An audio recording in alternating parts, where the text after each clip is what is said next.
in 1999, we bombed Belgrade for 78 days. Bad move. Absolutely. We bombed a capital of Europe for 78 days.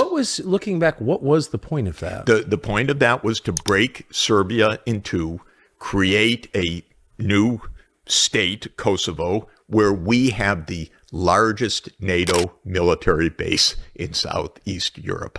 We put Bondesteel base there because we wanted a base in Southeastern Europe.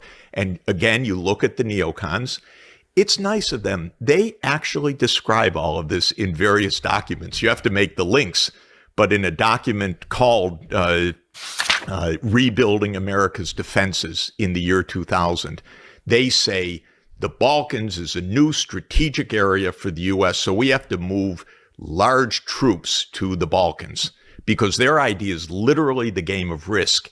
Not just you need good relations or peace. We need our pieces on the board. We need military bases with the advanced positioning of our military everywhere in the world. So they wanted a big base in Southeastern Europe. They didn't like Serbia. Serbia was close to Russia. Anyway, we're the sole superpower. We do what we want.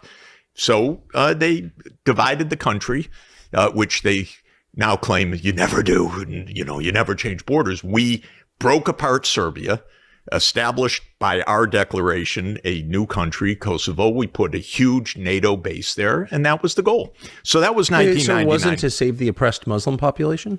Excuse me? It wasn't to save the oppressed Muslim population? It was very, very much to save the military-industrial complex to have a nice location in Southeastern Europe. We killed all those people, wrecked the city. It was a little bit sad, but we do lots of sad things and lots of destructive things, lots of wars. We're the country of perpetual war.